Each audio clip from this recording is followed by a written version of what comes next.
Very good to see you. Good to see you. I really enjoyed our conversation last night. We all went out to dinner, and Hal Puthoff blew my mind.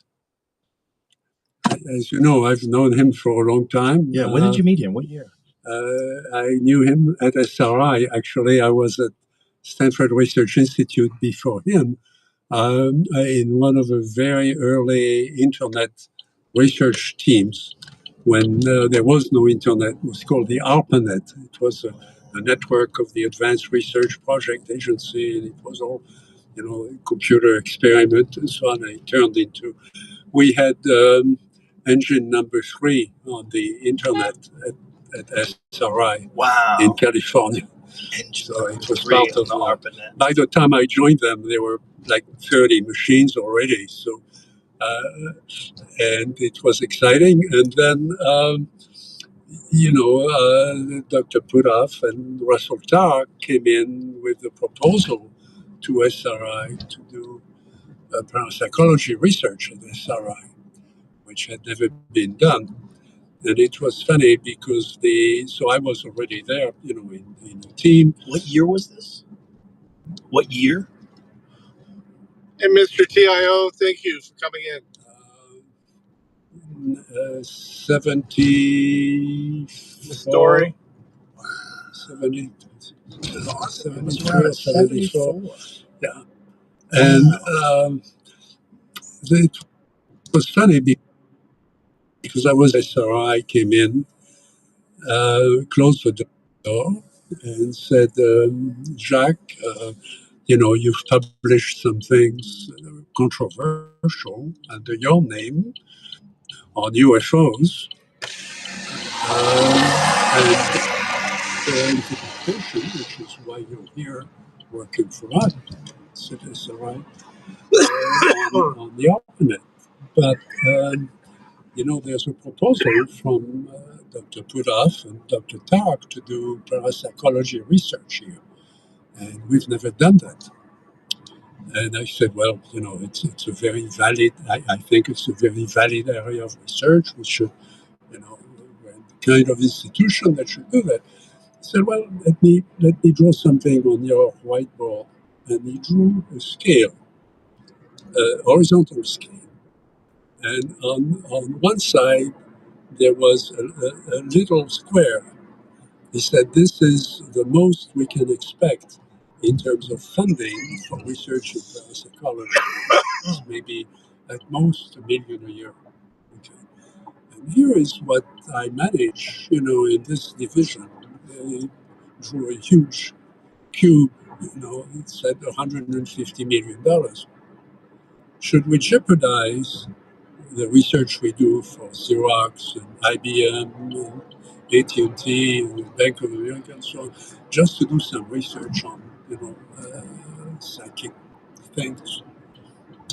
And I said, well, the reason we get all this money from DOD and Bank of America and so on is that we do the research that they can't do themselves. We do we go out, we take risk. And I think we should take the same risk with Hal Puthoff and Russell Tarr, because this could be very big. There's a lot of literature on this already, and we can bring the science into it, and they can bring the science into it. And he said, well, there is a meeting of the board of directors of SRI in 2 days, and most of them are against it. What do I tell them? And I said, well, I can write up the reasons why in science you have to take chances, and this is science. This isn't just engineering. And he said, oh, well, I'll give you a memo by tomorrow. So I went home and I wrote a 2-page memo, which was confidential. It actually looks like a decent Rogan. I'm going to switch over to Robert Gouveia when he gets live, but we'll switch back. Scientific, at least for the ride home. Enough of it so that good research could be done. And obviously that may have helped in getting the approval for them to come in. And then after the first year, they were there because, the money kept coming and the results, good scientific results came out of it. So when you say parapsychology, specifically, what were you attempting to study? So most of parapsychology, Hey, girl with the camera, as the name indicates, has been studied by psychologists. People who have experiences and they relate their experiences. They have strange dreams. They have. So I've lost about 50 subs in the last 30 has days. Been structured by people doing because I've been too careful about what I'm playing. Trying to move. Which is fine. I don't care, especially about YouTube subs.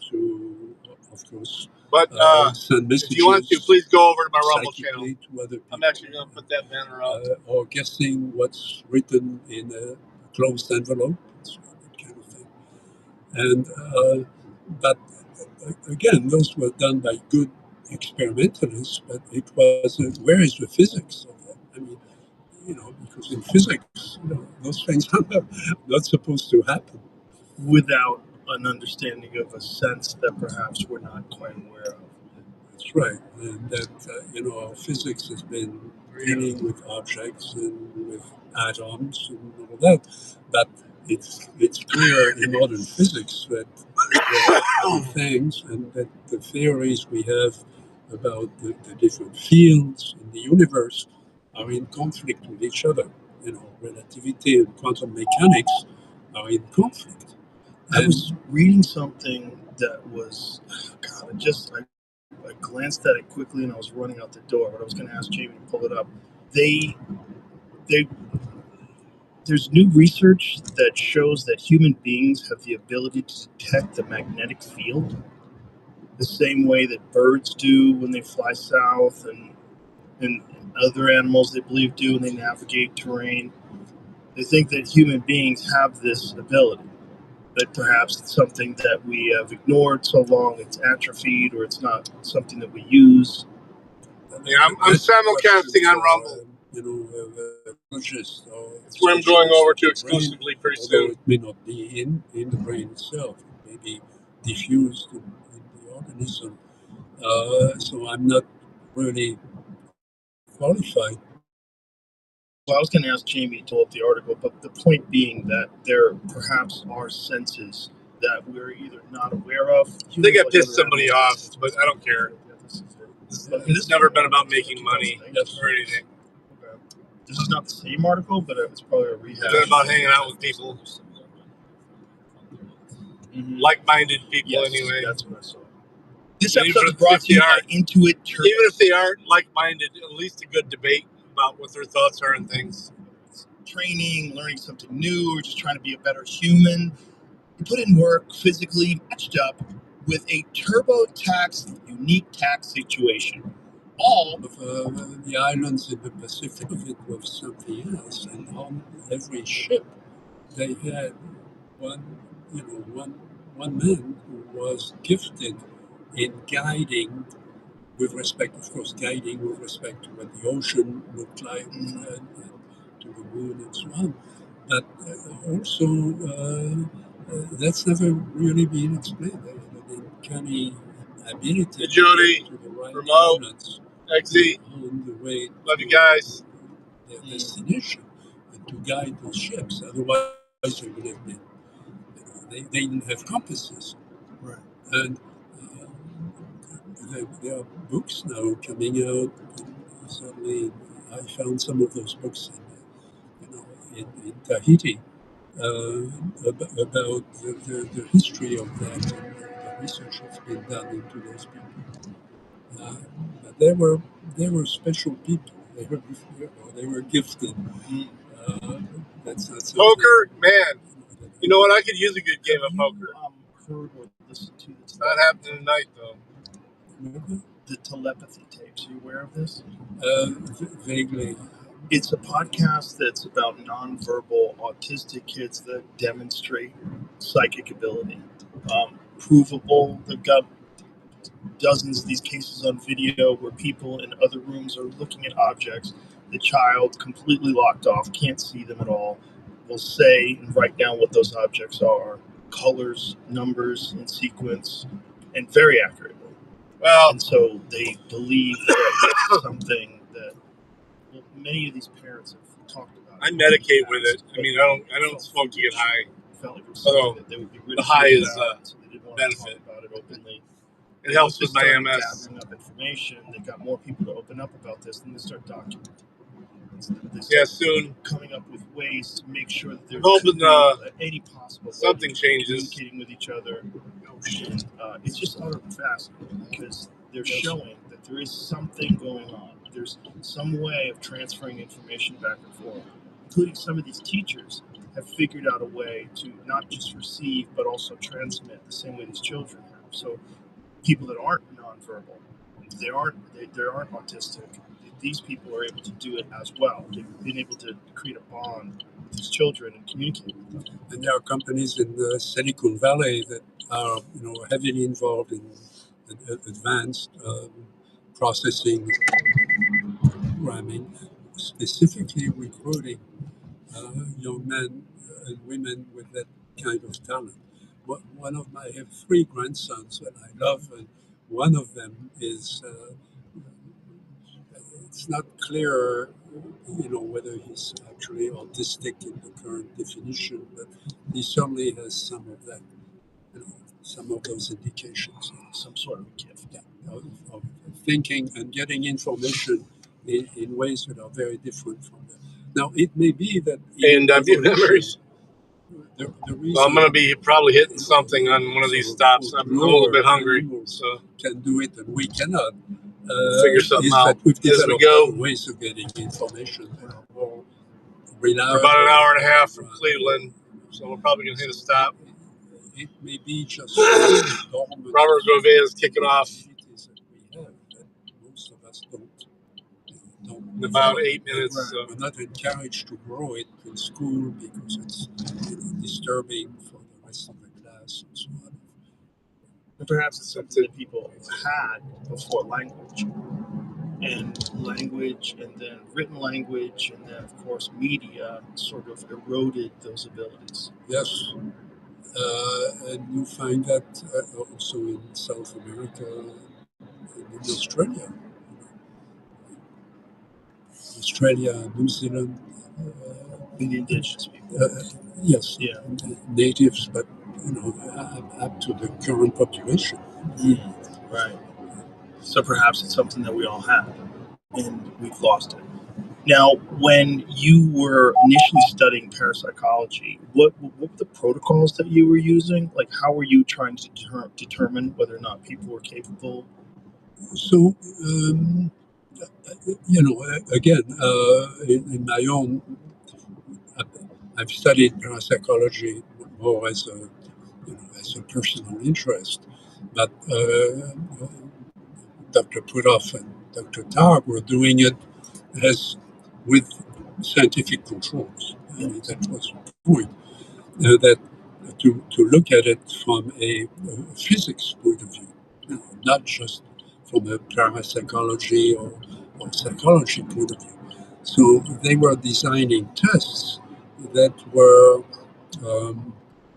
more tied to physical quantities. And one of the people that they brought in was Ingo Swann, who was an artist in New York. He was very uncomfortable with California. The sky is always blue, it's boring, and so on. And he liked New York. He liked the animation of the city and his friends and so on. But I knew, of course, of him. I had read some of the things. So when he came to SRI, he told me that remote viewing is one thing, psychology, but it should be applied to science, and also it had to be applied to intelligence in the sense of the intelligence agencies were funding SRI to do this. Okay? The 3-letter agencies, there were a number of them who were very interested because I knew that gift existed, pilots and a number of people. And so they were trying to figure out a way to utilize this for military applications? Mostly to look at developments in the Soviet Union at that point. Oh, so they were trying... But also, lost spacecraft. They found those lost spacecraft in the middle of the jungle in Africa. So, by parapsychology. Whose spacecraft? Ours? No, it was Russian. So they found it through like remote viewing? Yes. Really? So so Ingo was starting to go around the labs at SRI. He had never been in a scientific institution that's full of computers and gadgets and measuring instruments and everything else. So he wanted to know, he saw that as the next domain where parapsychology could be applied in a strict scientific, rational way. So I was one of the people that he wanted to talk to.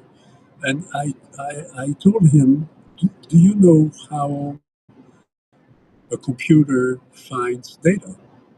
You have a computer, a machine full of chips. But there's nothing like an A&W chili dog. Inside the computer. And I said, well, there's 3 ways.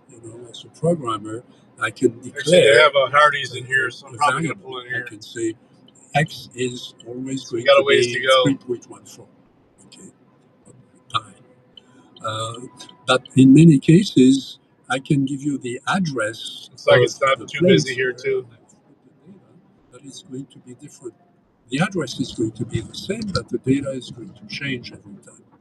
So I believe you guys are listening to this. It's 2314. This is Jacques Vallée. Age of the patient. Okay. He's talking about basically UFOs. So that's what most people know as UFOs. Direct addressing. But I can also put in that location, I can put the address. Yeah, I'm heading to Cleveland. Of somewhere else. Hopefully for a quick one, but we'll see. But I'll leave you guys on to listen to this. And that's indirect addressing. And then there's the rest of the world, which is too big to put inside the machine. I mean, the machine has a memory, maybe very big, but it's still limited. So it's going to go get the information. Okay, yeah, the Elon, somewhere else. It should be good, right? The World Bank. Damn, I was going to watch that. And the Library of Congress. And there I cannot give you the address, but I can give you a sort of imaginary process by which you can derive the address when you get there and bring it into the memory of your computer and then work with it. And he said, that's it. That's what I need. And then he came up with the idea of coordinate remote viewing out of that conversation I had with him. Okay. So that was my contribution to the actual project at the beginning. And then he thought as an address, he was going to take coordinates, longitude and latitude, because we were going to look at, I wasn't officially part of but I was, I had passed the qualifications to be at SRI in a Department of Defense project. So I was one of the good guys. So we had many conversations with coffee and so on in the lab with Ingo and later with Uri Geller that were absolutely fascinating to me. So I tried to, in some cases, they needed to talk to someone who knew technology and was interested in this, even though I wasn't,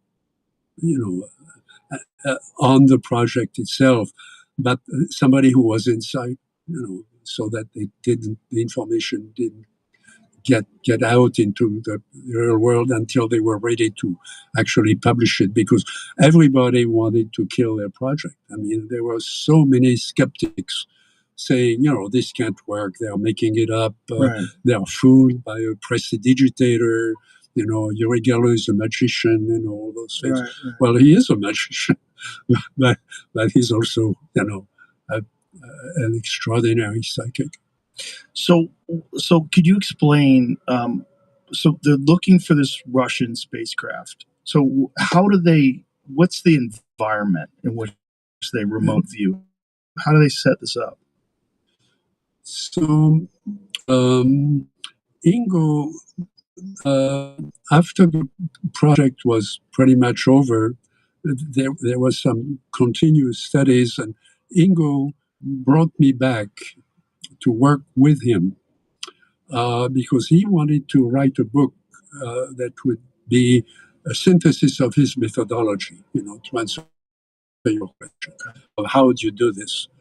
And he had a very structured way of doing that with a number of what he wanted to do was train people to do that, hopefully to his level.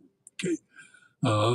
So it was step by step. So there was a first, you had a pad of paper, and a pen, and he was sitting at the end. The table was about like this, except there was nothing on it. In a room that had nothing on the walls, no windows. There was a chair here and a chair there. So he was away from me. I couldn't see what he was reading. He had a stack of targets that were places on the earth. And I mean, obviously, the idea was to look at what was going on in, Vladivostok or in, some. When you say a stack of targets, can you explain? Like, is it a map? Is it just coordinates? It was just coordinates. So just numbers. He had gotten the maps, and those were test things from, geographic features on the Earth, cities, mountains, and so on. So he would read out the coordinates, and I had a pad of paper and a number 2 pencil. So everything was very coded, very strict. And I would draw. I'm curious, what was that Asian girl doing? So it could be like this, it could be a curve, it could be. And then just first impression. Tallahassee, Florida? Awesome. Theory. Good to hear. I think, having experienced it. So the abandoned astronauts are safe at home. Fuck you, Biden. A week, to work with it. This was classified. So the other people at SRI had no idea what was going on at home. It was dedicated to. And the. Sorry, I'm going to bring up. He would read out. His idea was that we can all get that signal. There is a signal. Robert Gouveia, that's my dude. Longitude and latitude. You potentially can describe what's there. If it's a city, if it's a mountain, if it's someplace in the country. The reason you cannot is that the signal is overwhelming. The signal is for the rest of the recovery team to approach the spacecraft. All right, so amazing stuff. We'll keep our eye on that one, of course.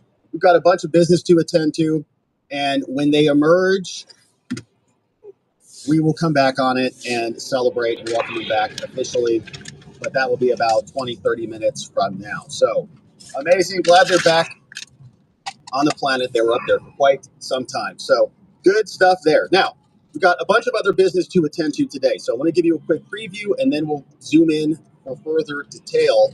But we got this one case. This is brought by the Jane or John Does versus Elon Musk, and it was a big one. You probably saw it in the headlines today. Coming out of Maryland, and the judge who wrote this is Judge Trong, and he is basically reinstating USAID, okay, saying that everything that Trump and Elon have done have been a result of an illegal, unlawful appointment of Elon, saying he should have been appointed to an office, he didn't, and so therefore everything that he touched, even though it came through Marco Rubio, the appointed and confirmed Secretary of State, saying it all should be brought back. So basically undo everything that has been done, coming from another hack judge, this one out of Maryland. So we'll talk about that, and we'll talk about what the solution is, because now people are talking specifically about impeachment. In fact, President Trump has now come out and use that phrase. And we have the Chief Justice of the United States Supreme Court, John Roberts, who came out and was trying to scold him, but John Roberts is very wrong on this, and we'll come back to it. But we're going to hear from Trump. We've got articles. Fucking Roberts is a fucking idiot, man. Submitted. This came over from Congressman Brandon Gill. We'll read through the full set of articles so we can see what is coming. We've got more support from other people, and it's going to get exciting. So we'll see what happens as more momentum escalates around this issue. Mike Lee is commenting on Chief Roberts, and I want to go through the case because there was a ton of activity. We were here yesterday listening and reading through the proceedings and reading through the filings, but there was a bunch of stuff that came screeching in today, including a conglomerate of states who have now joined in on the fun. So South Carolina, Virginia, and 24 other states are supporting Trump in their emergency motion for a stay pending appeal, saying Trump is deporting these terrorists from our country. Have you gone mad? We must get them out of here. And so 24, 25, 26 states, that's over half, are now joining in on it. Now, this is going up to the Court of Appeals in the D.C. Circuit, so we'll talk about that and get up to speed on the case. Got more reaction from Newt Gingrich, Tim Burchett's coming up, Cam Bondi, we got a clip of, fucker, and Mike Waltz saying, these guys are lucky they just got deported. All right, these are designated terrorists and others, so could have been much worse for them, so they should be happy about it. So we'll talk about that. Then we got a Fannie Willis update, because Fannie owes 50 G's, man, and she probably has plenty of cash, and we know she stores it under her mattress in between her cruises to the Bahamas and to Norway or wherever she went. But this was a fun filing, and congratulations to Ashley Merchant from the Merchant Law Firm who secured this victory. She was celebrating on X. Of course, make sure you're following her, Ashley Merchant, without the T, on X. So we'll read through that and more. So we got a bunch of fun stuff to get to today. We'll keep our eye on the astronauts who have returned and will be emerging soon. Looks like they're capturing a whale or something. Is that Shamu? What's Shamu doing here? All right, so we got a bunch of good stuff to get to today, my friends. Wow. One thing that we're not this fucking truck is hauling ass. Speed limit here is 70. And I can barely catch this truck. How fast you think he's going? All day long, refreshing. Are the files here yet? Are the files here yet? Answer: no, they're not. So the question, of course, where are the JFK files? President Trump came out yesterday and told us to our faces that they were going to be released today at 12 o'clock. They have not been released today.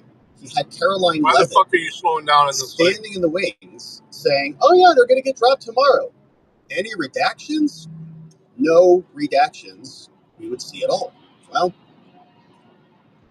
they said that yesterday. Said that tomorrow we'd be getting the documents. Well, today is tomorrow. We have no documents. They said to be coming out at 12. It is now long past that. I have not seen any documents. If anybody has seen more JFK files, we'd like to see them. But they have not been released, and I think this is a real big problem. We speculated some time ago that if we don't get these files, Epstein files, JFK files, RFK files, and more, then there's a good chance that the only thing that you conclude is that they're not in control of these agencies. Trump is not in control of these agencies or these files, and Tulsi Gabbard was responsible for a lot of these things. So it is quite concerning. And if you're President Trump and you have given a direct order and you promised the American people this yesterday, and these people have not gotten your files delivered and released to you, it's a pretty big problem as far as I'm concerned. So hopefully those get dropped by today or tonight, because it was a direct promise on this one. You're getting them tomorrow, which is today. We'll see. So we don't have them. If we do have them, of course, we'll cover them, but we have not seen them thus far. So not good. But all right, so we got a bunch of great stuff to get to today. Before we get into it, you know what we got to talk about, right? Getting healthy, because it is important that we are prepared in case we need medication and care. And of course, our friends at the Wellness Company are reminding us that hospitals and schools are on high alert. We've got health officials kind of freaking people out. We got measles cases and more. But real protection. I just got some chicken tenders. They're easy to eat while I'm driving. I'll tell you, strong immune system is the best defense. And that's why the Wellness Company's elderberry gummies are packed with. I have the Hardee's not Arby's, but Hardee's Frisco burger. But it's too hard to eat while you're driving. Be prepared for everything. The kids' medical kit comes stocked with chewable amoxicillin, 5 other essential meds, so you're not scrambling if things take a turn. For adults, Dr. Peter McCullough recommends the Wellness Company's Natural Immunity Blend to keep the immune system ready for battle. More serious complication arises, and the medical emergency kit provides critical medication for early intervention. So you can make long, expensive hospital waits a last resort. Don't get caught off guard. All it takes is filling out a digital intake form. Within 1 to 2 weeks, your kid's going to arrive at your door, and so you can get prepared by going to twc.health/Robert. Use code Robert when you check out. You'll save $30 and you get free shipping. These kits are only available in the United States. Yeah. twc.health/Robert. Thanks to the Wellness Company for sponsoring the show. Now, we got business to attend to. And so let's start off with this garbage that had come out from Judge Schwab, an Obama appointee. Don't want to spend a ton of time on this because I do believe it's going to be appealed very immediately. In fact, I wanted to take a quick look and to see if that had already been dropped, courtesy of the Trump administration, but it does not look like that has hit yet. So we'll refresh that here at the conclusion of this just to see if that is up to date. But here's what we've got today.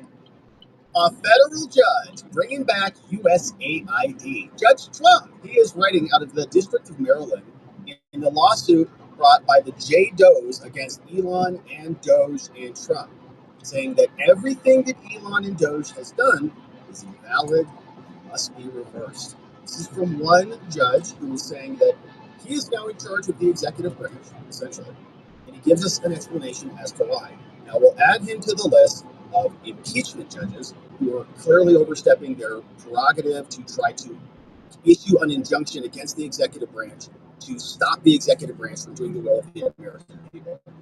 And there is enough momentum now that Congress people are introducing articles of impeachment against his colleague in another district, in the District of Columbia, called Judge Boasberg, to impeach him. So we'll see if that comes next for this judge. But let me share with you what he wrote, coming out against Elon, Doge, and the American people who elected these folks. Here's what the judge wrote. Since it was established when Trump took office in January, Doge has sent teams of personnel to numerous federal departments and agencies, taking control of their computer systems, and in many instances, taking the lead in terminating numerous contracts and employees. And every time we read these, it's almost enjoyable. Oh, yeah, that's right, they did do that. That was awesome. Now, in the case of the United States U.S. aid, Doge and its leader, Elon Musk, writes this judge, have also played a leading role in actions taken to shut it down. The agency, which have included permanently closing its headquarters, taking down its website, engaging in mass terminations of grants, personnel, and more. I know it's great. A group of USAID personnel are now suing, saying this is unconstitutional because, of course, these are civil servants who are doing public good around the world. So they have to sue you, the American people, who have voted to say, we don't want you doing this anymore. I don't think you'll have an issue, man. You always keep it in mind. The entire ship. So you have to get off the boat now, or else we all drown. They're such good people that they're suing us to get their jobs back. Isn't that nice of them? What a bunch of good people. So specifically, they don't care what they're doing. AIDS doctors or health counsel or whatever it is who make up their fake names. Taco! J. Does 1 through 26 are currently or recently terminated losers. My words, have filed a civil action against Elon Musk in his official capacity in Doge and more. They cite Article 2, Section 2, and the constitutional principles of separation of powers and the appointments clause, right? Saying Elon is exercising too much power, so he should be appointed to an office. And since that office doesn't exist, the appointments clause, which governs appointments, should apply to him. But it doesn't apply to non-offices, right? But let's see if they get to it. So these fired USAID grifters have now filed a motion for a preliminary injunction, which is fully briefed. And the court now finds that Trump and Elon's unilateral actions to shut down USAID likely violated the Constitution, and the motion is granted in part and denied in part. So we'll fast forward to the end in a second. But here's some more background. On November 12th, 2024, President-elect Trump, incredible, announced that the great Elon Musk, working with Vivek, will lead Doge, and they're going to clean up the government. Then he issued an executive order on January 20th, establishing Doge. Doge sent teams of Doge people with 4 employees to multiple agencies around the government. Then Trump identified Musk as the leader of Doge. Held press conferences, was on the Sean Hannity show. Trump signed an order creating Doge, right? So he's going through all of his public statements. I've created Doge, you've heard of it, which is headed by Elon Musk, right? These are Trump's own words. He's like, Elon's in control. So in discussing Musk's role, Trump then stated that after he signed an executive order, they're getting the things done. Elon's going hog wild, just cleaning up all this grift. So then on January 20th, Doge team members moved into the OPM. They start canceling contracts. On January 24th, they said, hey, 420 million of impending contracts have just been evaporated. They take numerous actions, the judge writes, without any apparent advanced approval by agency leadership. Okay, that is nonsense. Doge has been advising. The agencies themselves have been approving these things. And we saw this chain of documentation emerge back during other cases, especially with Judge Amir Ali, that judge from Ontario, who tried to say that Doge was making the decisions and canceling in that case, when they didn't do that at all. In fact, Marco Rubio specifically read through every single contract. He was up all night long, drinking water all night. Canceled, canceled, canceled, constantly. It was amazing. Thank you, Marco Rubio. We love Marco. So it's his agency, the Department of State, that canceled them. And they have the documents. They filed them in a companion case that we read here 2 weeks ago. Political appointees were reportedly caught off guard when on February 7th, Doge executed cuts of billions of dollars of funding to National Institutes of Health, people who were responsible for COVID, in my opinion. After Doge and their team members reportedly terminated personnel at the Department of Ag, Department of Energy, Nuclear National Security, then they had to rescind some people and more. And they're so animated about that. You know, he had fired people and hire them back. So what? That's great. That happens all the time. Okay, you're going to make mistakes when you're firing 10,000 people. So as long as they have value, they can come on back. But elsewise, they're gone. It's pretty clear. Now, similarly, at the cabinet meeting, Musk also admitted that they fired and they mistakenly canceled funding for Ebola. They turned it back on. Judge, relax. These people are like, if you make one mistake at all, you can't do anything ever again. So, which is why they don't deny anyone any money anywhere, anytime, right? The government just keeps printing it and handing it out hand over fist. Because it's much easier than saying no. On February 20th, Doge reportedly put a $1 spending limit on government credit cards. $1. Yeah, good luck buying anything with that. All right, you can't even buy a packet of gum for that. Gum after Biden got done with our economy. Well, so this action predated executive orders. After that email went saying, you better respond, then Musk posted on X that Trump said, you got to get more aggressive. Then another email was sent. Respond. What are the 5 things you did? And so the judge is so mad. On January 20th, in addition to establishing Doge, Trump also signed another executive order. And that was pausing USAID money. Then Rubio issued an order, and then all these people sued. Then on January 22nd, Doge went in. They were asking about contracts, and they could see and delete emails on behalf of every USAID user. Okay, so they got root access to the system. So like, what were you doing here? Oh, parade festivals in the Congo. Right. That's what business contracts is? No. On Thursday, White House officials, January 30th, they learned that some other people had been accessing the payment systems, right? Everybody was going into the portal like, give me my money, I want it now. Then they began freezing the funds. It's incredible. Amazing work, everybody who's involved in all of this. By Sunday, 2,000 email accounts had been deactivated, including the email accounts of these plaintiffs, these whiny grifters called JDoe, JDoe 5, and 6, and 3. Others resigned. After midnight, Musk hosted a broadcast. He says, yep, USAID, that he would shut it down. Right? He said, well, you can't shut it down. He further stated, so to be clear, in shutting down, the process of shutting down USAID, right? So Elon went on. He can't shut it down. Elon sounds like he's in charge. He's talking like he's in charge. Trump is talking like Elon's in charge. Then in February, USAID dumped 606 employees, put them on paid leave, sent a letter to the Senate Foreign Affairs Committee, said, guess what? We're canceling even more. That's your notice, Senate. Enjoy. Then the following day, 1,400 more gone, administrative leave. Then others, like Musk, posted pictures of the building and the sign coming down. We took great joy in that. Kamala Harris was right about that. There was joy. That same day, in American other cases, the court issued another TRO, and this building's gone, right? Border Patrol just moved in. So President Trump stated the Future Investment Initiative. At another event, Trump said, we're continuing to go. We're cutting. Then there were other announcements that came out. Then there were rifts. And so it was just like a bloodbath, right? They're all sitting there. Oh, we're going to cut all over the place. These look like mangled up cars. So the plaintiffs are 26 current or former employees who want their grift to continue. Beginning on February 2nd, multiple plaintiffs lost all access. Look like they're in good shape.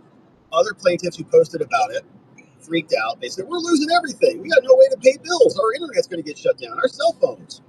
And we're in dangerous situations. We're on administrative leave. Some plaintiffs expressed concerns about this. And then Musk made disparaging comments. He said, these people are grifting losers, okay? They're Democrat operatives who have been stealing money from the American people for their own personal gain. How dare he say that about these public servants? We're suing you.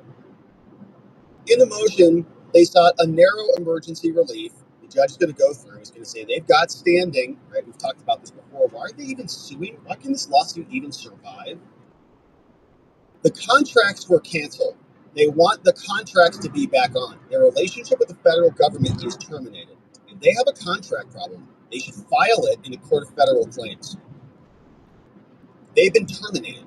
Here, they argue that Doge having access to their personal information is not an injury, and there's no other things that you can address here. And the judge says, well, of course there's an injury.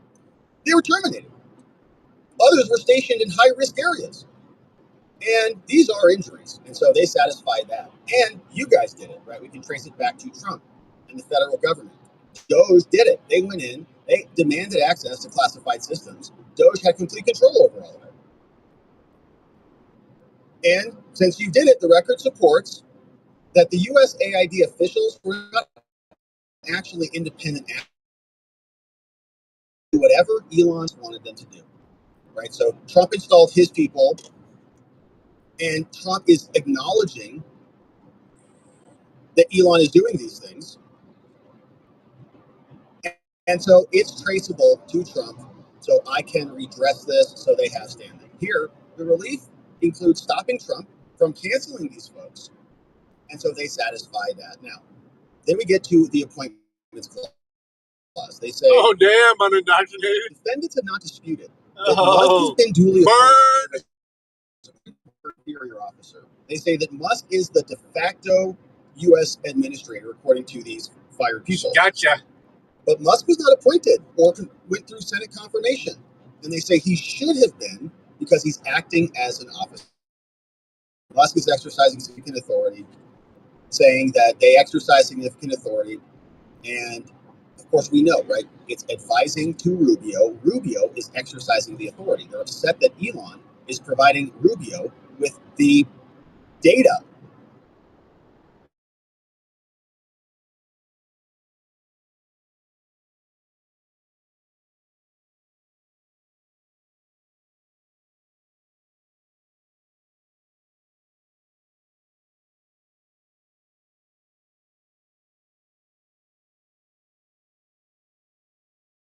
on X. That it was time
include some of these people as well. The shutdown was a pause, and nearly $68 billion have been saved. And as a result of these, USAID appears to be unable to perform its core function as a basic governmental agency. Jay Doe has stated in her declaration, so this person suing, said that the payment system has not been accessible or functional, and payments for completed work are not being made. And they had access to classified systems, and so the judge is reading all of it. And finally, it's likely that USAID is no longer able to perform certain statutorily required activities. So you have to do certain things, and Musk has talked about elimination, and so I can conclude that based on all of that USAID has been effectively eliminated, right? So the agency is not shut down. It's not. They're still making payments. Rubio, to his chagrin, they just paid the National Institutes for Democracy or whatever hack agency that was. Like, they're still paying, but the judge says, well, effectively it's been eliminated, so therefore now I'm going to make up what has happened so I can rule against you. So then under the legal standard, he says the president only has certain power. The court considers whether Congress has authorized this course of conduct. Did Congress authorize this to be dismantled? Saying Congress has made clear that they want USAID to be an independent agency. Well, that's illegal, okay? There are no independent agencies. They exist under a branch of government. So this judge should read the Constitution. It was first created by an executive order in 1961, by JFK, which means we can undo it by executive order. Congress funded it. Congress required the president to submit to Congress a reorganization plan, right? And Congress, well, you can only make these changes if we approve it. No. That is asking you to participate in the execution of the law. That's not your role. You're the legislature, not the executive branch. So Congress has not granted the president direct authority to reorganize any of this. Doesn't matter. And I don't know what happened. He's going to break it up into separation of powers and then basically say that they can all commingle their powers. I was trying to turn on a banner and it just froze. The executive branch is bound by congressional statute. I backed out of it, came back in. Usurps congressional statute. They say also, by asserting constitutional authority for dismantling USAID, they say it's Article 2 power. They say foreign affairs power. But the case law here, they say, doesn't necessarily apply. The primary actually got cool air blowing out of it. The closure of the headquarters. So it's about the workforce. It's not about foreign policy, says the judge. It's about domestic employment. This is not conduct of foreign policy or foreign government. This is a local business decision, which he's basically admitting that it's a domestic issue, which should be brought in the Court of Federal Claims. Now, although such functions necessarily have some connection to foreign policy because of, it's USAID, under their theory, Trump would have unilateral policy power to do whatever he wants and cancel everything and more. And so, all this being said, trying to dismantle USAID is against the separation of powers, saying, I guess he's encroaching on Congress, even though JFK made it in the executive branch. So there will be irreparable harm. These people are all crying foul. We're going to lose everything. We're all going to die if we don't get our federal government grift continuing to help fund our public service. There's going to be irreparable harm, reputational harms, okay? They're going to be offended. J. Doe 22 is going to have reputational harm. In my opinion, these people who consider their reputations to be valuable are dismantling it right now, right? As soon as we find out who these folks were, first of all, I think they're cowards for proceeding pseudo-anonymously. Like, if you really have a good reputation, you want to stand by it, fight for the work you're doing, why don't you bring out your name? Why are you proceeding pseudo-anonymously if you're such heroes, doing such heroic work? Public servants. Won't your work stand up for itself? And listen, I'm not in favor of cutting people who are doing things that provide a return on investment for America. If it is good for America in enhancing our reputation, in enhancing our security, in enhancing our financial status, in bringing us resources, in increasing a relationship with an important ally, million things. All we got to do is just say, Rob, here's what it does. We spend $1, we get $5 of value because of this X, Y, and Z. Oh, great. We'll keep you. So if J. Doe is doing something like that, come out. Let us know.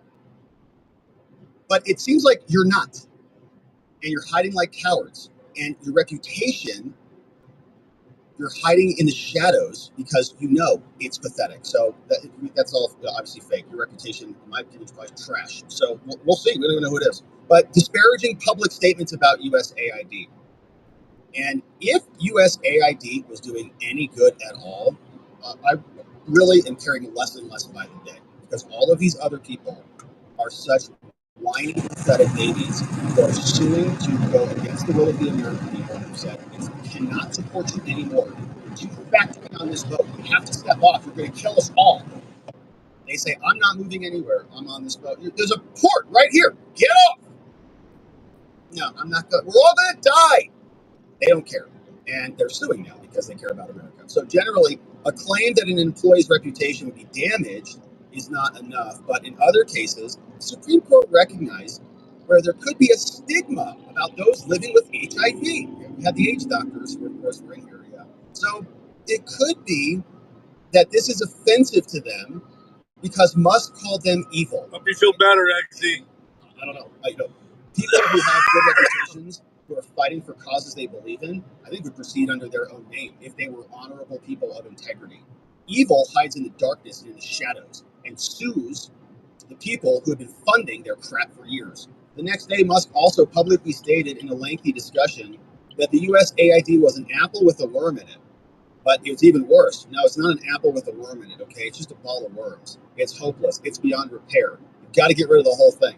And I'll tell you what, I trust Elon much more than Jane Does who are filing pseudo-anonymous lawsuits, saying you basically got to get rid of the whole thing. He also said USAID had been engaged in anti-American activity. I think that's absolutely true. We've already seen that. Where such a prominent member of the executive branch publicly described their place of employment in a brazen way that characterizes his agency, not only in misconduct, but as a criminal enterprise from top to bottom, right? This judge is like, Elon is so mean to these pathetic baby cowards who are suing that it's casting doubt on the integrity of those who work there. So this judge is going to protect the integrity of USAID bureaucrats. Can you believe that? Federal court. You don't talk mean about them. Wow. At a minimum, they likely diminish the value of the experience of working at USAID in the eyes of future employers. I hope they never get hired again, honestly. I mean, if they're doing like amazing work and they got caught up in this thing, maybe it's probably like 1%. But yeah, I mean, it should be, oh, you were a Democrat hack. You worked for USAID, who's trying to steal the American taxpayer dollar and suffocate our entire nation. Yeah, that's right. And that's why we like to cover this case, just to make sure that these opinions are etched in for all eternity. So that these people, and by the way, all they do is so good.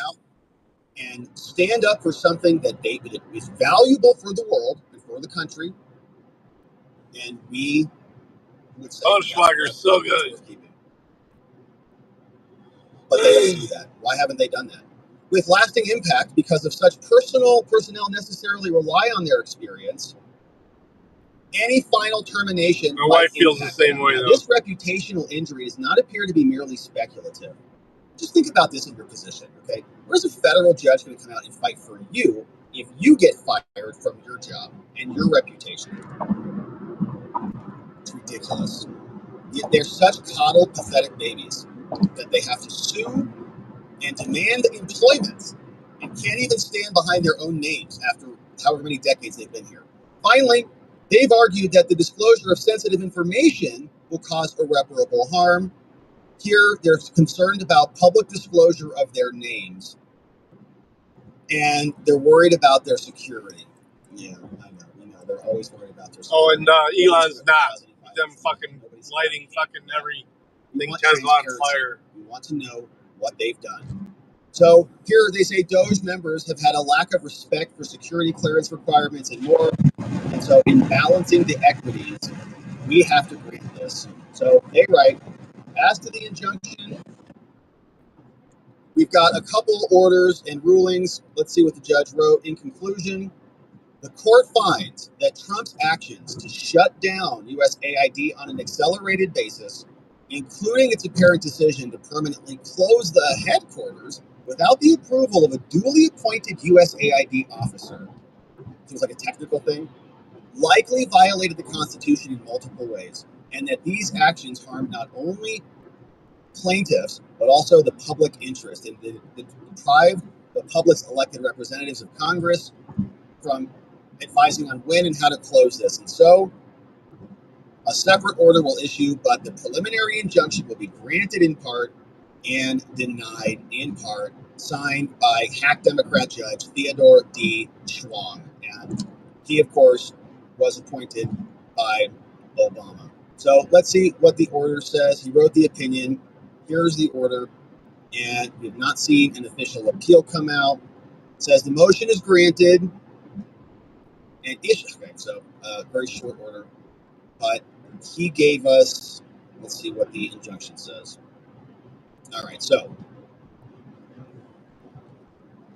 defendants are enjoined as follows. It says Trump and Marco and USAID shall reinstate access to email, payment, and everything, including the contractors, within 7 days of this order. All right, so everybody has to get rehired from this judge.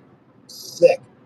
Says they shall not disclose outside of USAID any personal information. Says that they shall not take any action related to reductions in force, employee terminations, terminations of contracts or grants. Everything is coming back. Don't take any action without the express authorization of a USAID official. Within 14 days, written compliance that they. No, I'm heading out to Cleveland still. Okay, put the sign I'm back still. on. Amazing. Put the sign back up. Reoccupy the headquarters. 15 minutes away from Cleveland. Unless you can ratify the decision to permanently close it with the acting administrator of USAID. So it's like, I guess the judge just wants someone else to check a box. This is so pathetic. And pursuant to 65C, an injunction bond, $100. It's going to cost. Oh yeah, that's the only reason they loved them 2 years ago. Before he said, "You guys are fucking nuts." Unless they disavow. You can come out and say, I was USAID, but I disavow USAID. I'm a good person. I disavow all of this, and I accept the will of the American people. There may be an opportunity for reunification with those individuals. But the people who are still standing behind USAID, suing all of us because they're entitled to jobs and money, and our taxpayer dollars indefinitely without any oversight or recourse at all, well, they're dead to us or to me. So you can see it says this. I'm hoping what I have to do in Cleveland does not take that long. Taking control of the executive branch, that judge is the president now. So that's fine. Now let's talk more. What can we do about all of this? Hack judges trying to take over the country. We've got Chaun, Boasberg, Reyes, and many, many more. Trump now coming out saying it's time.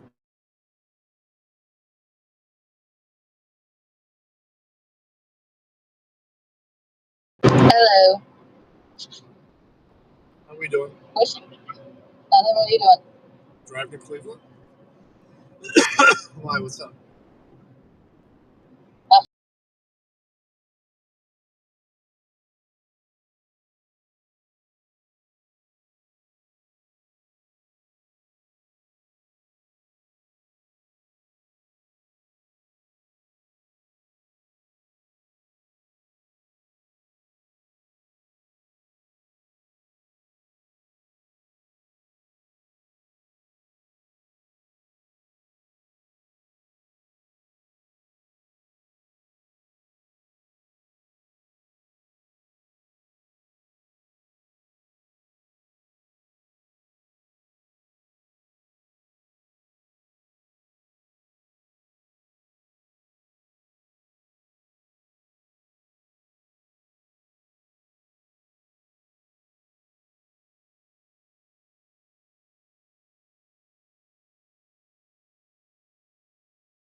But Oh, it was long. yeah, too. Gina, right as I was getting ready to leave, was like, "Hey, I need you to sit down and broadcast." Blah blah blah blah blah. Fucking Derek just did this yesterday for the same area you're talking about. You guys only have it advertised for first shift, which means everybody who's applying wants first shift, and you're saying you need second, third. Make it available for second, third. I don't have the power to do that. You do. So, Good times. how's group? I didn't run group today. I was in Napoleon. So it was just clients back to back to back to back to back. Gotcha. Counted it out. Yeah. Did notes as you were doing it. Well, I did have a cancellation, so I had time to get some notes done, so that was good.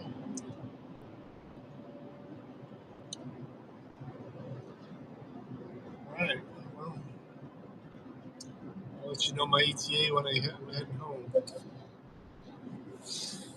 Alrighty. Loves you, baby. You look pretty. Oh, thank you. Loves you. You look cute with those glasses on. I look too. Yes. Ivar looks too. Ivar's an asshole. Yeah. Whose teeth marks are on the lighter? I don't know. I need to measure it. I'm joking. Hi, baby. Assholes. Yeah. Hi, baby. Love you. Alright, love you. Bye. Bye. No, I would have told her that. I didn't see it, bud. Sorry. President dropping this on Trudeau. Well, guess who was the president then? The judge. As the Supreme Court has explained, for a court to second guess a president's determination under the Alien Enemies Act would be assuming, writes the articles, the functions of the political agencies of the government. Right? The court would become the executive branch. And it's not for the courts to question, quote, the president's determination under the Alien Enemies Act because see you later, someone. These are matters of political judgment. I'll either keep the stream going or restart a new one heading home. Responsibility. That's the Ludke versus Watkins case. Ludek versus Watkins case. Yet, notwithstanding this binding precedent from the highest court in the land, Chief Judge Boasberg has done exactly what the Supreme Court commanded not be done. You can't substitute your judgment for the president's. It has illegitimately tried to substitute his own judgment for that of the elected president of the United States, thereby usurping the role of the executive and unilaterally taking upon himself the power and the authority of the president. Through his conduct, in which he violated his oath to the Constitution and duty of impartiality to the people of the United States, Chief Boasberg has abused the powers of his judicial authority, having engaged in actions that prioritize political gain over the duty of impartiality. We'll talk more about that. Owed to the public and litigants as follows. Hey, broken system, broken trust. Judge Boasberg Good side. has Good to see you prevented guys. President Trump from removing aliens associated with Tren de Aragua, a designated foreign terrorist organization from the United States. And two, What's this guy second doing? charge. Not even the speed Boasberg limit is what he's doing. required President Trump to turn around planes mid-air that had aliens associated with Tren de Aragua, which is a designated foreign terrorist organization. Said, bring him back. I want him in my home. Nice signal. Now, this conduct, writes the congressman, Pennsylvania figures. impeachment drafted and submitted, jeopardizes the safety of the nation, represents an abuse of judicial power, and is detrimental to the orderly functioning of the judiciary. Using the powers of his office, Boasberg Not bad. has attempted to seize power from the executive branch And to Cleveland do some work. of the American people. And in so doing, Boasberg used his powers and his position to engage in actions that overstep his judicial authority. By making a political decision outside the scope of his duties, he compromised the impartiality of our system and created a constitutional crisis. And so, wherefore, Boasberg is guilty of high crimes and misdemeanors and should be removed from office. Articles of impeachment for Boasberg. A good start.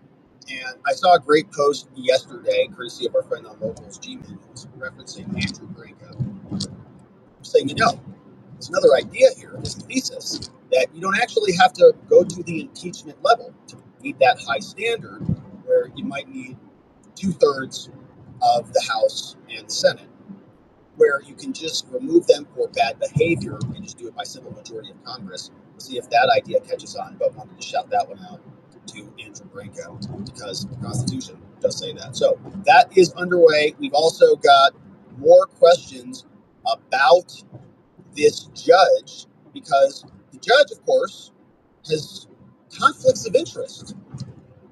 And here's what has been discovered, courtesy of Pepe's grandma over on X, Mad Kitty Unleashed. We're going to repost this one, so it's right at the top of our timeline if you're joining us live. But here is what Mad Kitty Unleashed has shared today. Breaking expose. The Boasberg twins are the sisters of Judge James Boasberg. We've got Melissa and Margaret. And both of those girls, I know you're going to be shocked, are linked to far-left organizations. Amazing. And Melissa worked with Susan Rice's brother. You remember her?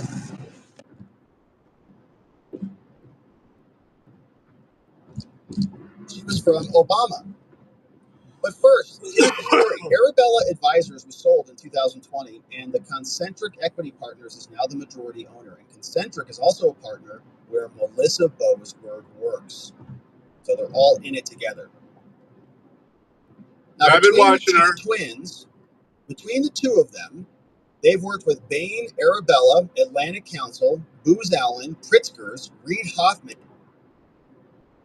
and basically everybody. She wants to go through them. Says, start with Margaret.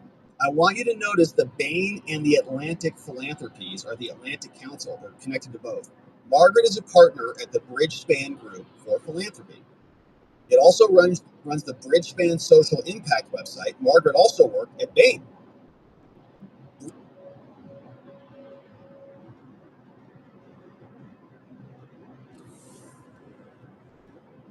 Bridgespan was spun out.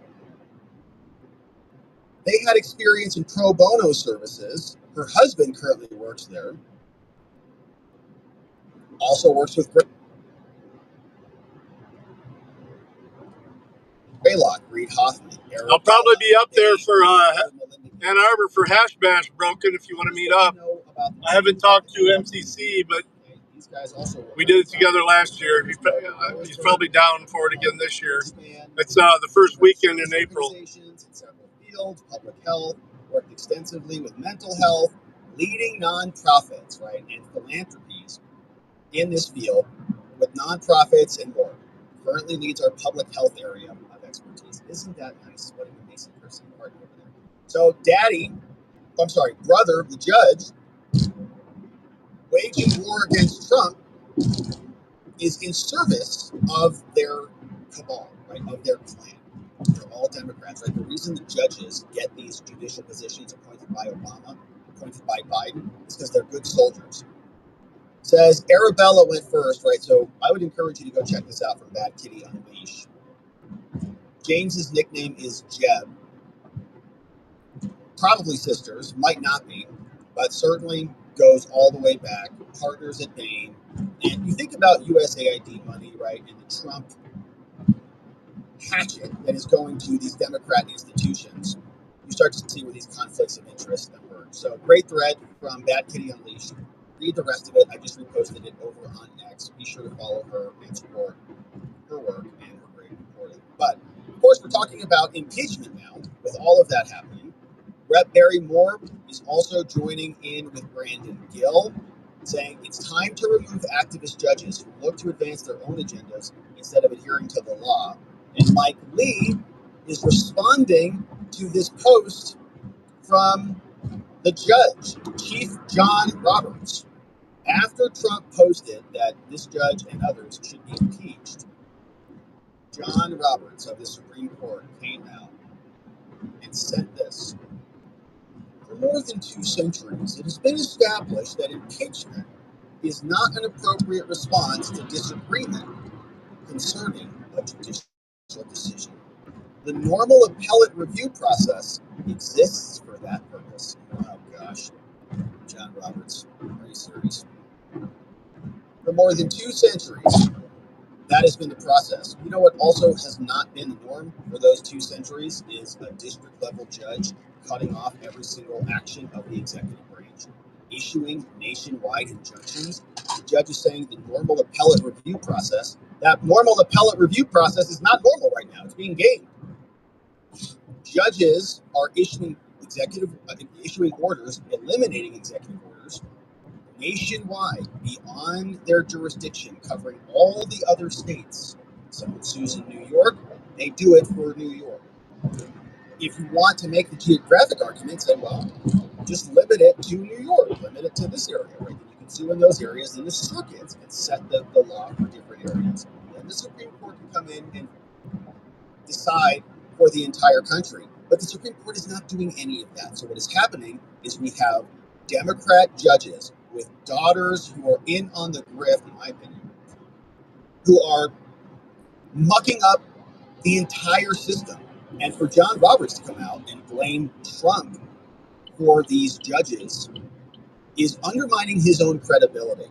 And by the way, the U.S. Constitution doesn't say anything that impeachment is only appropriate after a Supreme Court hears a case.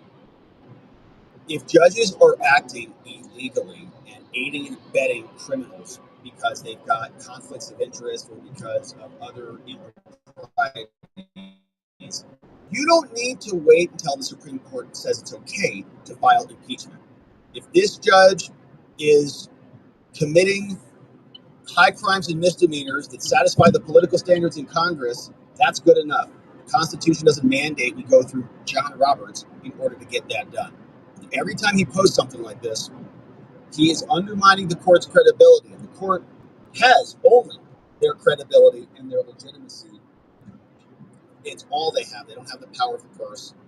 They don't have a military like the executive branch. So when they start blaming the other branch, I'll try and reach out to you, Rogan, and their own delay in action, they're rejecting the only tool that they have. John Roberts is a fool for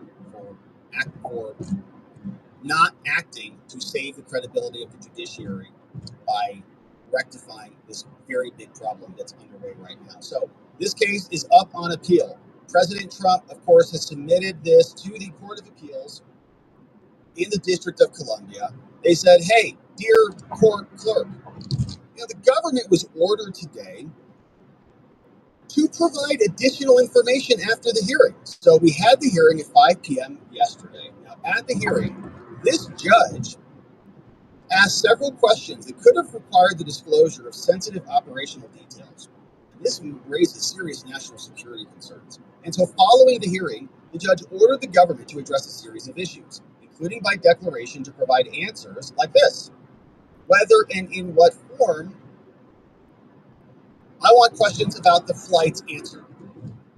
Now, the district court is thus continuing to press for details that are sensitive and in many cases not relevant to any issue presented. The order and inquiries continue to the left for a stay pending appeal in this case. About 8 miles to the left. And the urgency with which such stays are needed.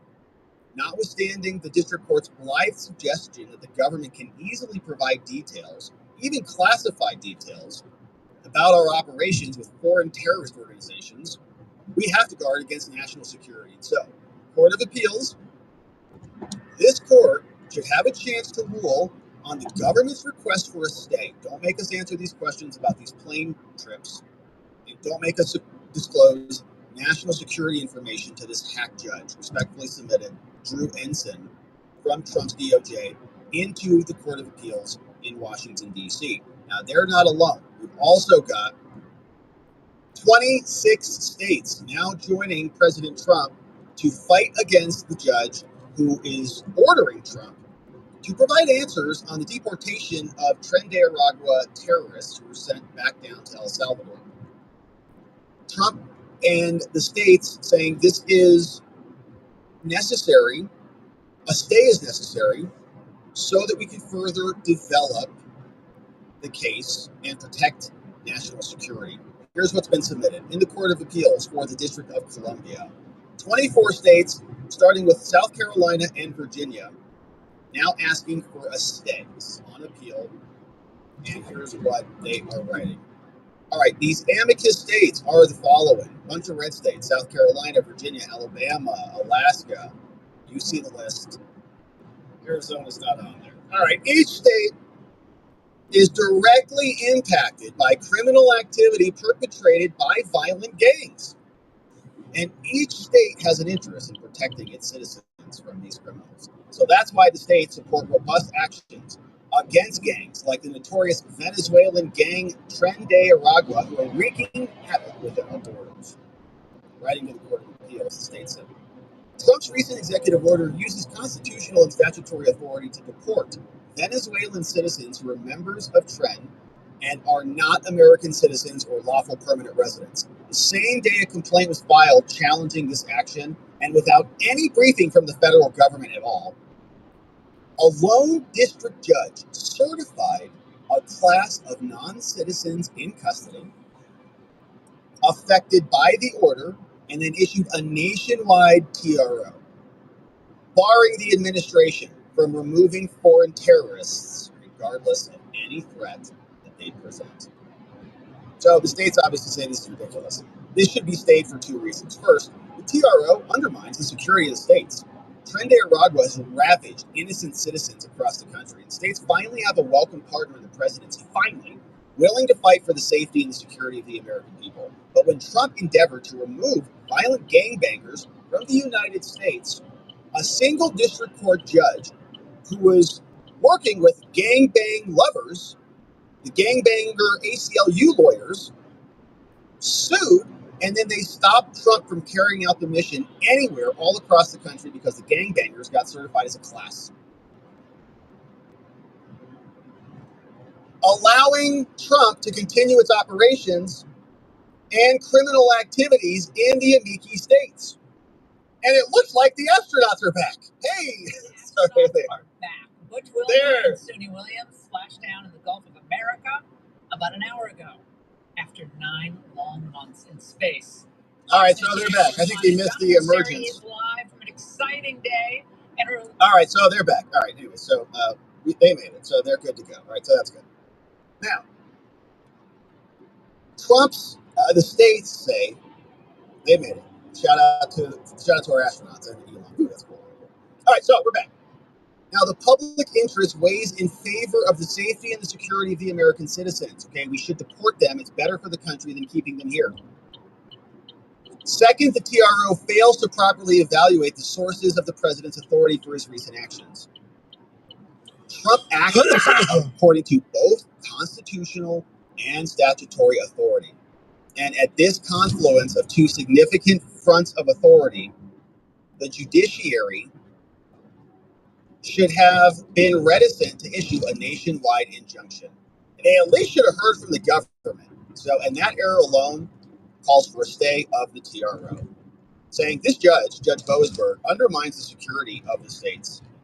The president's proclamation describes clearly the brutality of Tren de Aragua, and that comports with what the states have been experiencing. And so according to Trump's constitutional authority, he issued a proclamation, and they're true. It says these people are doing eliminations and kidnapping, and extortions and trafficking and war. And their objective is to harm citizens. And Maduro is trying to destabilize America.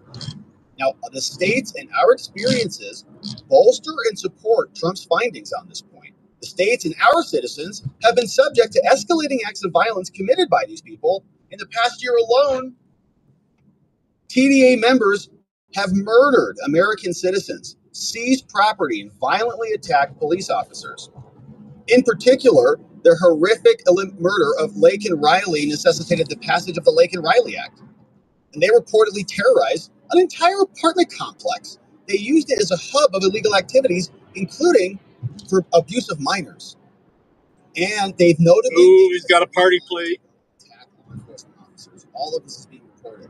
Now, their presence is felt far and wide. Last month, ICE officials arrested multiple members during a routine daily operation in South Carolina. They've been linked to Virginia as well and a bunch of other states. Indeed, they're at the very doorstep of the nation's capital in North Virginia. Well, maybe they can go to this judge's house and have a conversation with him and his family. As long as TVA is continued to allowed to operate throughout the United States, the gang will rain down a deluge of criminal activity all across the country. And our citizens are actively being harmed by this. So in response to these harms, the states have attempted to protect and will continue to protect This their fucking citizens. dude is throwing up some shit on my windshield. The core function of the state's police powers Fuck is out of the way, health and man. safety. Got a lane And to we the will right. do this Go. to defend our citizens from these illegal aliens. And states and localities can act with immigration partners. Many of the states have done that, have tried to take the fight directly to TDA. But states are constrained when they're trying to counter threats posed by transnational criminal organizations. States are not in the position to negotiate with foreign governments. We can't go after Maduro. And so the states welcome the powers of the president and the commander-in-chief to protect the American people using the prescribed powers afforded to that office. But by issuing a universal TRO without the benefit of even hearing from the states or the Trump administration, fail to consider the balance of the harms and should be reversed. So, Court of Appeals, reverse this. This judge is undermining national security. Trump issued a proclamation under the Constitution and then also provided independent bases for removing these gangbangers from the country. Article 2 says the president has substantial authority over foreign This guy affairs fucking and pulls national over and then security. speeds up. The Supreme Court has recognized the plenary and the exclusive power of I'm the doing president 9 over. when it comes to international relations. Doesn't require Congress to act. And as the court has also explained in another case from 1952, it is pertinent to observe that any policy towards aliens is vitally and intricately interwoven with policies of foreign relations, foreign powers, and more. And so Trump was acting pursuant to another statute passed by Congress. The authority under that statute is uniquely ill-suited for judicial review. As the Supreme Court claimed in the other case called the Ludecky versus Watkins case, Oh, Voodoo Piggy, yeah. Responsibility for the just exercise of this great power may validly be left where Congress is constitutional. As soon as that other truck gets out of the way, he's going to speed up again. Look. I am doing 9 over in the fast lane. Made him not only the commander-in-chief, but also the guiding organ in our He's pulling away from me. Entrusted with vast powers as it relates to the world. Each of those fonts of authority are independently compelling. Working in tandem, however, they provide a strong basis for executive action against TVA. It's fine, I'll get back over it. To an express or implied authorization, his authority is at his maximum. He was crawling in the fast lane. The district court should have been circumspect in granting the nationwide TRO under these circumstances, and so its failure to do so should be remedied. And so you should stay this court's TRO pending appeal, signed by 26 states, all seen here. And so shout out to these AGs who are fighting on behalf of the American people, while the Democrats and the gangbang ACLU lawyers are working hard the opposite direction. Now, Newt Gingrich also is commenting on Roberts.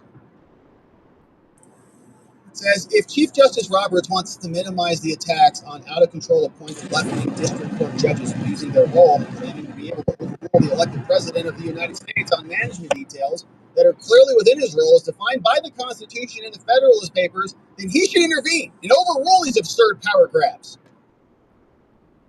Chief Justice can defend the court by overruling bad judges before the executive and the legislative branches start acting against them. The burden is on the Chief Justice, not the president. Mind your branch, John. The judiciary is your branch. If your judiciary starts acting the fool, then the other branches have no choice but to use their powers under the Constitution to check them. So get your people in order and stop criticizing the other branches. You can't even manage your own household. Here's Tim Burchett talking about this today, saying, I don't care what the judges think, says Tom Homan. Tim Burchett says, CNN, you guys are fighting for terrorists. and for government grifters. No wonder nobody's watching the network anymore. Many of those individuals stay in the United States. I think that is NASA. Thank you, NASA.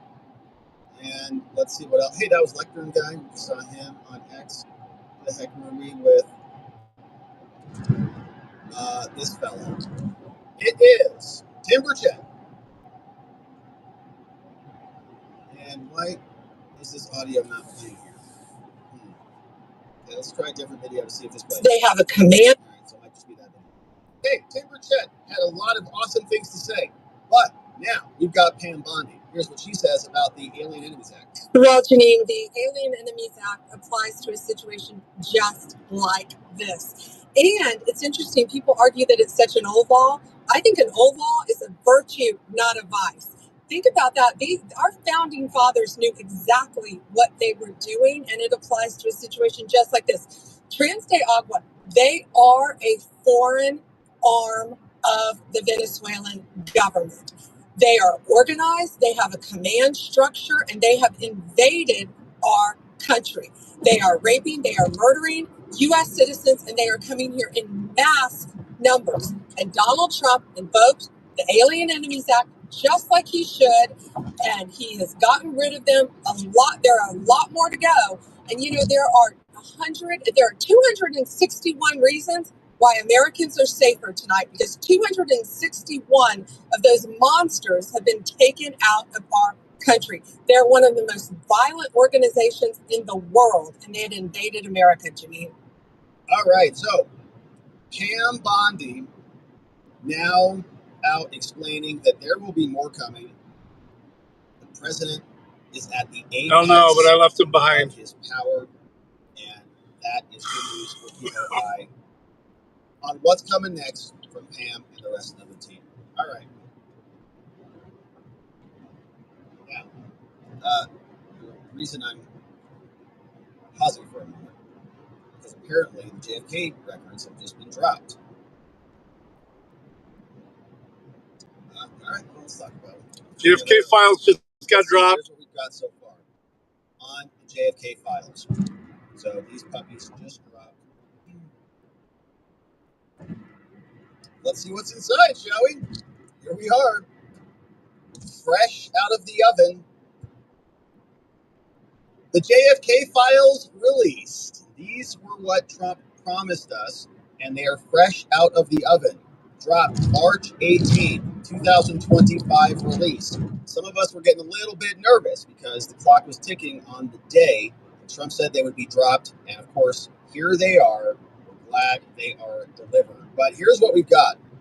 From the National Archives website, archives.gov, research JFK release-2025, writing, the March 18th, 2025 release says, in accordance with President Trump's directive of March 17th, 2025, that we heard yesterday straight from Trump's mouth, all records previously withheld for classification that are part of the JFK assassination records collection are released. The National Archives has partnered with agencies across the federal government to comply with the president's directive in support of the executive order that ordered these released. As of March 18th, the records are available to access either online at this page or in person via hard copy or on analog media formats at the National Archives. As the records continue to be digitized, they will be posted to this page. So they may all not be out yet. Is kind of what I am reading is being implied here. Or on analog media formats. So let's see what we've got. Section 10 of the JFK Assassination Records Collection addresses information withheld under court seal or for grand jury secrecy. And Section 11 of the Act addresses records with tax return information subject to 6103 or deeded to the government from a private citizen. The table below displays the file names and links to all the documents released on March 18th. They're sorted by record identification form, RIF number, which is included in the file name. And as you can see, got a lot of entries down there. Now, there are other releases. So we've got a 17, 18, 21 release, 2022 release, 2023 release, and more. But let's start at the top. Ready? We've got 1,123 entries. Now 1,122 to go. Let's see what we've got. Aha! Let's see. 2025 release under the President, JFK Assassination Records Act of 1982. Looks like a cover sheet, routing and record sheet. And is every single one of these going to be a separate PDF? This is marked secret. Flipping. Not retained is what that looks like to me. Flipping, not retained. Now that obviously is a sticky note, so that's not part of the original file. The attached article, which may be of interest to you, comments, this is to CI staff Birch O'Neill. The attached article, which may be of interest to you, appeared in the March 7th issue of the Italian Communist Party Weekly. The writer, called Gianfranco Corsini, has been on and off a U.S. correspondent for the Italian Communist Press. Communist Italians. Note that in the section penciled in red, rumors are referred to which suggest that it was the agency to organize the murder of President Kennedy. What? Note that in the section penciled in red, rumors are referred, which suggest that it was the agency to organize the murder of President Kennedy. The Italian communists did it? On the first page? All right. So that's what the first sheet looks like. Well, that's exciting. Oswald something from Reach Us? What does that say? Oswald. Anyone? Oswald from. All right. Who can read that? I don't know. So, clipping of the article, The Kennedy Murder and the Secret Services of the USA. So, this is from this person. So, they're saying, hey, this is an article, and in the article, we think that maybe they're talking about it was the communist Italians who took out JFK. So, that's just one sheet. Let's go into page 2. Let's open up page 3, 4, all these different documents. Or the mob? Is that what they're saying? Is that who they're calling the communist Italians? So, the mob? Here. All right, more documents. Because Bobby went after him after they got him elected? SX number and the stuff to this person. FOIA review, June 1976. This is routing, cover sheet, IP to certain officers. June 1, 1964. Discussion between someone at the senior division and chief of staff, maybe Helsinki, concerning the timetable of Oswald's stay in Helsinki. Here's a memo for the record written by Lee H. Wigren. Looks like this was drafted June 1, 1964. At 0900 this morning, I talked with Frank Freiberg, recently returned COS Helsinki, regarding the Warren Commission inquiry concerning the timetable of Oswald's stay in Finland in October 1959, including his contact with the Soviet consulate there. Freiberg gave me the following information. It takes 25 minutes to drive from the airport to downtown Helsinki. By taxi, it would take no more than 5 minutes to reach the Soviet Well, they got him elected, Soviet consulate probably in Chicago, Illinois. Time on Saturdays in 1959. Passenger list manifests at the Nixon should have won that. Helsinki are retained for 6 months only and then are destroyed. Mr. Robert Fulton, CIA, was U.S. consular official there at the time. Copy of the state's cable inquiry would go to the Helsinki station and they would assist in preparation of a reply. Mr. Freeberg agreed that it would be worthwhile to cable the station concerning the points not covered by state. He suggested changes incorporate into the cable that are sent to Helsinki. So that's another item. Here's another document. Looks like a very similar memo, if not a little bit of a different memo. It might be actually the same memo. Discussion. Looks like that's a copy, so not much on that one. Here's another copy, it looks like, of the same memo. And I opened up several different things there, so here's another item. July 1964, July 9th. Memo for the record. And I have no way of knowing if this stuff has already been publicized or not. Like, is this already been released with limited redactions? Looks like more notes.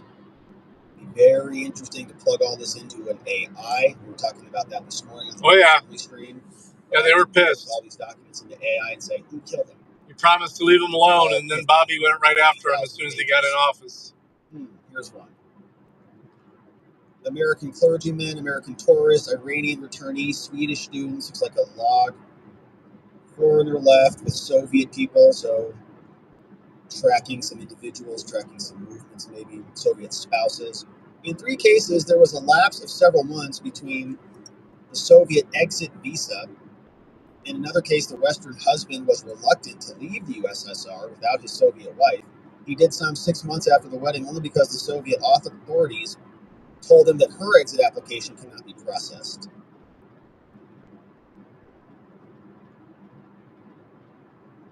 Is the murderer on this list somewhere?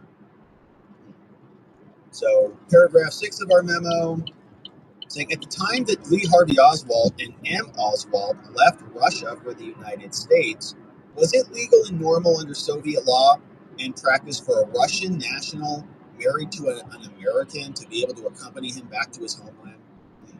Interesting. Was the rapidity with which Lee Harvey Oswald was able to accomplish this and Marina's return in any way unusual? Was a question. Our reply addressed itself to the legality and the normality of Soviet citizens accompanying foreign spouses out of the USSR. It was based on a review of 26 cases, of which 10 were involving Americans, and only 4 of those 26 cases did the Soviet wife leave the Soviet Union in the company of her husband. In one of those 4 cases, an Italian Communist Party member was married in the USSR, and there were trips. So travel patterns are being studied. Here are notes that are being dropped. Paragraph 7, the information. All right, so we get the gist of this document. Lots of notes in here about travel and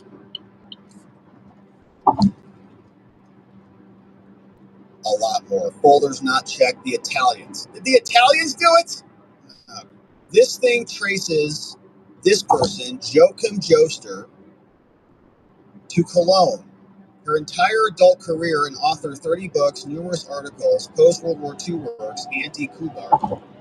Last OK title, Oswald, assassin or fall guy. Has written under the pen name and other pseudonyms. So this looks like it's a 1976 thing. People they're like studying the people who are trying to investigate the assassination. Not that interesting, right? Here's another cover sheet, name check and consolidation request. Check this person, they write. Roman Fedorovich or Vilasa Nikolavina Dedkov. USSR citizens. Here's what they're asking. 1. Roman Fedorovich Dedkov, born 1927 in the USSR, and his wife, Vilasa Nolkayevna Dedkov. They were born 1930 in Minsk. Listed as applicants for entry visas into India. Dedkov was issued a Soviet passport, scheduled to arrive in New York. No, I'm hoping to get done quickly and be able to head home. Did he actually arrive? I gotta work in the morning in Toledo. Routing and record sheet. So, looks like it's a cover sheet, like another folder or something, right? Like chain of custody. It goes to this guy, he gets it, he forwards it, then he checks it in, and he checks it out, forwarded it to another officer. So it's just, that's a cover for something. Passing it around. It's like chain of custody docs. So this is for a FOIA review for this document, and this document is about the Warren Commission. FYI, the Warren Commission and their report on the assassination of Kennedy focused on the magnitude of the problem, they write. Involved the protection of the chief executive. And as you know, it's our responsibility to render every support possible for the Secret Service to protect the president. The circumstances confronting the Warren Commission normally don't find their way into the public domain. Now, these include acquisition and dissemination of other items. I believe you'll be interested in the extracts and testimony from the Warren Commission And that's this document. So not much there either. All right, so that's what a smattering of page 1 looks like. Let's go to page 47, shall we? Maybe the goodness is on page 47. Boom. Let's check it out. Let's see what's there. Page 47, right here. All right, so lucky number 47. Let's check out some more documents, shall we? And we'll clean these up. And let's see what 47 has for us. Boom, boom, boom. We're going to open up these docs and see what we've got inside. So here we go. May 1959. Okay, better than 1976. This is another document, classified secret message that was sent out. Says Armand. People are gonna fucking be combing this shit Was a tonight. resident, 3-time convict. But there's like 80,000 pages living in to go Paris, received 50 kilos of opium delivered to the States via Canada. Drugs coming in from Canada. What a surprise, huh? Shocking. 50 kilos of Hong Kong opium. Hunter Biden's having a heart attack right now. Delacour gave no other details than that the Chi-Coms provide opium for free on condition of delivery to the States. Look at that, man. It was happening back then in 1959, the Chinese. Look at this crap. Fentanyl, man. Except it was opium back then. Same garbage, just different generation. When the subject asked for re-entry, they replied, $200 can get full French documentation needed for an American visa. Even back then. Delacour also uses the name Delamar, age 47, height 175 centimeters, 70 kilos, oval face, brown eyes, crooked nose, thick lips, heavy cigarette smoker. Last released from jail for theft charges. Interesting. Okay, so that was interesting. Let's see what else we got. Here is the next document in the list. And this looks like a checklist of some sort. No FBI. The referrals came up. So I'm gonna end it just so I can get this done, and then I'll restart it on the way home. And more. So here's another. This looks like they're like a 1 minute away. It's up there on the left. Canceled. Like it's just like a case cover sheet. Don't know what all the actions are. Here we go. A provisional operational approval is approved here. Let us know when the investigation is completed. A couple of other notes. Field traces 5. No new information, save for local addresses. Regret the delay in determining so-and-so, both mutual friends. Yeah, me too. I hope it gets done quick. Status documents. Subject reportedly involved in church fundraising. Spends considerable time away from home. Will advise given the most recent info. More stuff. Field traces. No new information. Look at all these people in the parking lot here. They're for the bar across the street. They use our parking lot. All right, so here we go. Another routing sheet. This file contained information about subjects' requests for visas. All visas were granted. Travel was in connection with the subject's trade union work. And so it looks like just other subjects of interest, persons of interest. And that one's a bigger document. So this one's 120 pages. All right, so one file. This one's our biggest one yet, 120 pages. Secret. Talk to someone, read this case, hard to read. And a lot of hard to read documents. Okay, so that's that one. Let's see what else we got. More secret documents. All right, guys. See you in a bit. Hopefully this gets done quick and I'll be on the road. Peace. Love you. Thanks for hanging out. Narcotics indictment allegedly admitted to Amcleve 15